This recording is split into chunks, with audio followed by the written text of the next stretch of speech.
Hey everyone, and welcome to today's Explainer. You know, if you've ever felt that sudden pang of nostalgia for the chunky action figures of your youth, or the sheer thrill of ripping open a foil booster pack of trading cards, well, you are in for a real treat. Today, we're unpacking something built entirely on those memories, an upcoming tabletop game called Brutal Bash. We're going to dive deep into the origins, the design philosophy, and specifically why this game is being made and exactly where its inspiration comes from. So let's just get right into it, shall we? To really grasp what Brutal Bash is all about, we kind of have to go straight to the source. The creator put it perfectly, saying, "The idea for Brutal Bash was born from my interest in what I played with as a kid." I mean, how cool is that? This isn't some soulless corporate product churned out of a boardroom. It's a true passion project. The creator was born in the 80s, raised in the 90s, and essentially built the entire DNA of this game straight from their own childhood memories. The whole driving force here is just capturing that pure magical feeling of play and collecting that defined an entire generation. And honestly, you can see that childhood inspiration literally the second you look at the game's visual identity. Just take a look at this neon wolf logo. Boom! It instantly hits you with this post-apocalyptic, digital retrofuturism vibe, right? It's heavily drawn from that futuristic synthwave and retrowave aesthetic that was absolutely everywhere in 80s and 90s media. It's dark, it's glowing, and it totally sets the stage for a world where raw nature and corrupted technology just violently crash into each other. Section 1. Roots in 90s toy culture and the true joy of collecting. Since this is a physical tabletop game, the components themselves really carry that nostalgic DNA. Think about it. The creators spent their youth smashing He-Man and Transformers together, poring over comic books, and collecting trading card games like Magic and X-Men. They even drew massive inspiration from those crazy schoolyard fats, Pogs, Go-Go's, and Mini-Boglins. Man, what a throwback. These weren't just toys for us. They were basically social currency. And that exact feeling, the trading, the collecting, the battling with physical objects, that is exactly the vibe Brutal Bash is trying to resurrect right on your tabletop. So how does all that actually translate into the game pieces themselves? Well, check out the Steamy Brute character. You'll notice right away these incredibly chunky, exaggerated proportions. The massive fists, that super squat stance, it's very intentionally designed to mimic the exact look and feel of classic 90s action figures. The goal is that when you hold a Brutal Bash figure in your hand, it's supposed to literally feel like you just pulled a retro toy out of a dusty old toy box in your attic. But hey, the nostalgia doesn't stop with just the figures. The packaging itself is a huge piece of the puzzle here. The creator is actually using classic 90s-style blister cards to really dial up that collector's value. And to bring back that awesome rush of unpredictability, the game uses blind bags for the accessories, so you don't just buy a piece and that's it. You get to experience that absolute thrill of discovering what you pulled, just like ripping open a fresh pack of trading cards back in the day. It's so fun. Section 2. Nostalgia meets modern NFC technology. Let's see how this works. Now, it's important to note that Brutal Bash isn't just stuck in the past. The technology they're bringing to the table isn't some cheap gimmick. It's actually a natural evolution of play. If you look at the timeline, right? The 80s gave us action figures, the 90s brought us trading cards and Pogs, and then by the 2000s, games like Skylanders started integrating NFC technology straight into physical toys. Brutal Bash is basically the next step in that exact timeline. It's a hybrid game that gives you the physical models you love, but powers them up with hidden NFC chips to create an entirely new experience. And that brings us to a really cool core game mechanic called Tactical Override. Okay, so in Brutal Bash, each physical model comes with its own unique NFC card. Think of this card as your character's loadout. By literally scanning it during gameplay, you dynamically activate different weapons, missions, events, or shields. But here's the wild part. The exact same physical card might give you completely different effects depending on which specific campaign or issue is active in the game world at that time. It makes for these incredibly unpredictable, dynamic combat variations. It's a real game changer.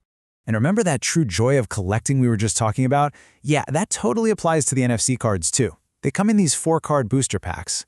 Every single pack guarantees you common and uncommon cards, so things like standard sights or maybe a melee buff. Then you've got about an 80% chance at snagging a rare card, like a plasma gatling.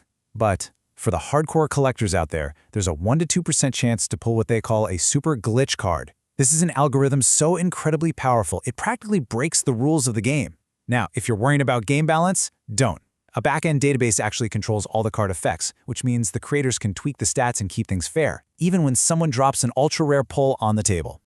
Moving on to Section 3, a post-apocalyptic, retro-futuristic world. So where exactly are these brutal bashes actually taking place? Well, the official style guide is built on 3 really distinct visual pillars. First up, we have the rusty decay. So picture ruined industrial zones, jagged scrap metal, and twisted hardware. Then there's the digital mutation, which is this crazy, wild fusion of primal biological instinct and glitchy digital tech. And finally, high contrast. Imagine these incredibly dark, desolate backgrounds that are just violently interrupted by sharp electric neon colors, your cyans, your magentas. It's a whole world born from this catastrophic event they call the Great Glitch that essentially shattered reality.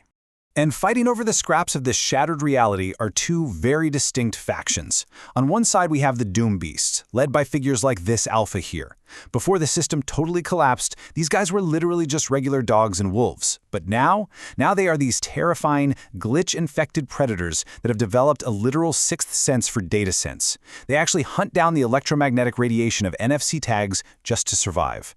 Opposing them are the Scrapskulls, led by characters like the Orc Warboss. Born in the ashes of Sector 19, these guys are the ultimate architects of rusty decay. They aren't wild animals, they're clever scavengers using a collective engineering instinct to rebuild their bodies out of scrap metal. So it's basically raw biological hunger clashing against coordinated, brutal engineering. Now, to match all this vicious lore, the gameplay has to be incredibly fast and, well, brutal, right?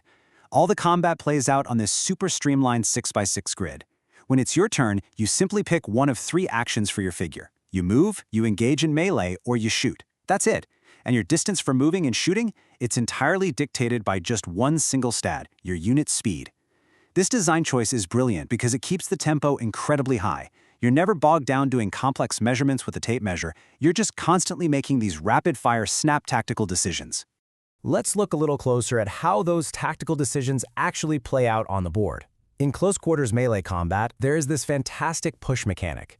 If a defender manages to survive an attack, they have a choice. They can hold their ground and literally shove the attacker back a square, or they can strategically retreat 2 squares themselves. It keeps the board state incredibly dynamic, with units just constantly bouncing off each other. Ranged combat, on the other hand, is totally a game of high risk and high reward. Because your speed dictates your range, a fast unit can easily snipe from afar. But if they miss, well, they've just sacrificed all their movement, leaving themselves wide open for an enemy to rush in and counterattack next round. And finally, Section 4, players control the game's future. So the physical mechanics are super tight, but the creator wanted to go a step further and build a truly living world. Remember earlier how we talked about their childhood love for reading comic books? Well, they actually completely ditched the standard, dry, boring rulebook. Instead, you learn the rules of Brutal Bash by reading an evolving comic book. The narrative itself explains the mechanics to you, and with every new campaign release, both the story lore and the rules system expand together. It's just such a cool, immersive way to pull players into the universe. But here is the absolute best part. You aren't just passively reading this comic, you are actively writing it through this massive community loop. Check this out. As you play matches on your kitchen table, you scan your real-world battle results using those NFC cards. The game then takes those results and logs them into a global, universal campaign. That means the collective victories and defeats of players all around the world directly dictate the official lore and decide what happens in the next chapter of the comic. You and your friends are literally shaping the future of the entire game. Which brings us to our final thought for today. Brutal Bash, it isn't just some nostalgic trip back to the 90s, and it's definitely not just a clever tech demo for NFC chips. It is this massive, community-driven narrative where literally every single dice roll and every scanned card matters. So when you finally sit down at that 6x6 grid, commanding your pack of Doombeasts or your squad of Scrapskulls, how will your tactical battles shape the continuing comic book lore of the Brutal Bash universe? It's just such a fantastic concept, and I really hope this explainer has you as pumped to see it unfold as I am. Thank you so much for hanging out with me today, and keep learning.